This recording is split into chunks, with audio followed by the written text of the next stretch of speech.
સાવલી ડેસર પંથકના નહારા ઝુમખા વચ્ચેના ગોમા નદી પુલનો પ્રશ્ન અકબંધ, બાળકો જીવના જોખમે નદી પાર કરે છે. વર્ષોથી પુલની માંગ છતાં તંત્રની આંખ આડા કાન, ગામજનોમાં રોષનું મોજું. સાવલી તાલુકાના નહારા અને ઝુમખા ગામોને જોડતી ગોમા નદી પર હજુ સુધી પુલનું નિર્માણ ન થયું હોવાને કારણે પંથકના ગ્રામજનો તથા ખાસ કરીને બાળકો અને વરિષ્ઠ નાગરિકોને ભારે હાલાકીનો સામનો કરવો પડી રહ્યો છે.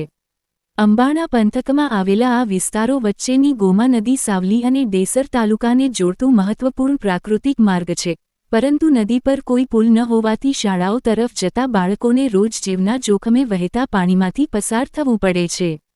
ઝુમખા વિસ્તારના વિદ્યાર્થીઓ નહારા પ્રાથમિક શાળામાં અભ્યાસ માટે દિન પ્રતિદિન ધોકાદાયક સફર કરે છે. સ્થાનિકોની દુહાઈ, વર્ષોથી રજૂઆત છતાં ના પરિણામ. ઘણા વર્ષોથી ગ્રામજનો તથા આગેવાનો દ્વારા તંત્રને લેખિત અને મૌખિક રજૂઆતો કરવામાં આવી છે. અહીં સુધી કે નહારા ગામના કાર્યક્રમ દરમિયાન હાજર રહેલા પૂર્વ સાંસદ રંજનબેન ભટ્ટને પણ આ સમસ્યાની જાણ કરી અને પુલના નિર્માણ માટે વચન પણ મળ્યું હતું, તેમ છતાં તેઓના કાર્યકાળના અંત બાદ કોઈ કાર્યવાહી થઈ નથી. એક તરફ બ્રિજ તૂટે એટલે ચકાસણી, બીજી તરફ બ્રિજ જ નથી. ગંભીરા બ્રિજ દુર્ઘટના પછી રાજ્ય સરકાર તરફથી તમામ જૂના બ્રિજોની ચકાસણી અને મરામત ચાલુ કરવામાં આવી છે, પરંતુ જ્યાં પુલ જરૂર છે ત્યાં અત્યાર સુધી પુલનો ખ્યાલ પણ નથી. નહારા ઝુમખા વચ્ચેનું પંથક તો એવું છે જ્યાં હમણાં સુધી માત્ર પાણીમાંથી પસાર થવો જ એકમાત્ર વિકલ્પ છે. જો નદી પસાર ન કરવી હોય તો બચ્ચાનોને 25 કિ.મીનો ફેરો મારવો પડે છે. માતાપિતાની ચિંતા, બાળકોની સુરક્ષા માટે નદીકાંઠે ઊભા રહેવું પડે. આ પંથકના અનેક વાલીઓ નદીકાંઠે ઊભા રહી પોતાના બાળકોને નદી પાર કરાવતા જોવા મળે છે. કેટલાક વાલીઓ પોતાના બાળકને બીજાને સોંપીને રોજગાર માટે જતા થયા છે. બાળકોના દફતર પણ ઘણીવાર શાળામાં જ મુકાતા હોય છે, જેથી પાણીમાંથી પસાર થતી વખતે દફતર ખરાઈ ન જાય. વિકાસની હકીકત સામે સાબિતી, ગતિશીલ ગુજરાત ના દાવા પ્રશ્નચિહ્ન હેઠળ. રાજ્યના વિકાસના દાવાઓ વચ્ચે અજાયબી એ છે કે આજે પણ આવા ગામોમાં નદી પાર કરવા પુલના અભાવે લોકો જીવના જોખમે સફર કરે છે. ગ્રામજનો કહી રહ્યા છે કે જો કોઈ અનહોની ઘટના બને તો જવાબદારી કોણે લેવી? નહારા અને ઝુમખા ગામના લોકોએ તંત્ર સમક્ષ ફરીવાર માંગ કરી છે કે તેઓ ગોમા નદી પર પુલ બનાવે અને લોકોને આ દિનદુખથી મુક્ત કરે. રિપોર્ટર અંકિત પરમાર, સાવલી, વડોદરા. મારું નામ પરમાર અર્જુનસિંહ ચંદ્રસિંહ છે ને હું નારાના વતની છું. ઝુમખા સરહદમાં અમારે જમીન છે. ઝુમખા સરહદની અંદર આજે લગભગ નારાના 50 ઘર છે. 50 ઘર અમારા બાજુ છે, 50 ઘર ઝુમખા વિસ્તારની અંદર કાસલા વિસ્તાર બાજુ છે, અમારા નારાના છે.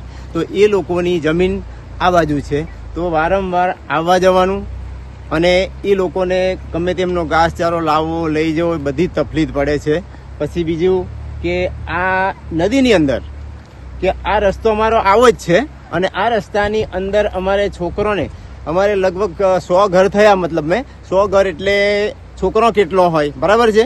તો એ છોકરો 1 થી 10 ધોરણ સુધીનો આ બધા ભણે છે, એમને આ નદીની અંદર ઉતારવા એ બહુ ખરેખર ખતરાજનક છે અને કોઈ છોકરું અમારું તણાઈ જાય એનું જવાબદાર કોણ રહેશે? બીજા નંબરમાં કે આ પુલની માગણી લગભગ અમારા ઘેડિયાઓ જીવતા હતા ત્યારની છે, પણ હજુ કંઈ એનો નિવારણ આવ્યું નથી. અને સરકારશ્રીને અમારી નમ્ર અરજ છે કે આ રસ્તો, આ પુલ અમારો જેમ બને તેમ વહેલી તકે થાય એવી અમારી ભાવના છે. અને બીજું કે અમારે છોકરોને રજાઓ બહુ પડે છે. નિશાળ જ્યારે અહીંયા પાણી આવે નદીમાં ત્યારે છોકરાઓને નિશાળ જવાય નહીં અને રજા પડે એટલે એમનો અભ્યાસ બગડે છે. અભ્યાસ ના બગડા દેવાના કારણે અમારે 20 કિલોમીટર ફરીને છોકરાઓને મૂકવા જવું પડે. અમે ખેતીવાળા માણસો, મજૂરી માણસો, તો અમારે ખરેખર અમારે ખેતી કરવા જવું કે છોકરાઓને મૂકવા જવું એ અમારે બહુ પ્રોબ્લેમ છે. અમારી જમીન આ બાજુ જે અમે રહીએ છીએ એની અમારે પેલી બાજુ પણ જમીન છે નારા સરહદમાં, તો અમારે એ બાજુ કઈ રીતના જવું? એટલે ખરેખર તો અમે ત્રાસ થઈ ગયા છે. અમારા ઘેડિયા વખતનો અમારો આ રસ્તો હજી પણ એનો કોઈ નિવારણ આવ્યું નથી. મારું નામ પરમાર શર્મિષ્ઠાબેન રમેશભાઈ છે. હું ધોરણ 8માં ભણું છું. અમે ઝુમખા રહીએ છીએ. અમે ઝુમખાથી નદી પસાર કરીને અમને નારા પ્રાથમિક શાળામાં ભણવા જઈએ. પાણી આવે ત્યારે અમે 10-15 દિવસ રજા પડે છે. પાણી પછી બહુ વધી જાય તો અમે સાંડાસલ ફરીને ફરવા સ્કૂલમાં જઈએ છીએ. 10 દિવસની રજા પડે છે. બેટા સ્કૂલ જવા માટેનો રસ્તો નારા અને ઝુમખાનો આ જ છે? હા આ જ છે. સરકાર પણ બની આવતી નથી. અને આ રસ્તેથી તમે જાઓ છો ત્યારે પાણીમાં થઈને પસાર થવું પડે છે? હા 8 વર્ષથી અમે આ પાણીમાં થઈને પસાર થઈએ છીએ. ચોમાસામાં પાણી આવી જાય તો તમે શું કરો છો? ચોમાસામાં પાણી આવી જતા અમારે રજાઓ પડી જાય છે. 10 દિવસની રજા પડી જાય છે. તમારી શું માગણી છે? અમારી માંગણી છે કે આ પુલ બની જાય.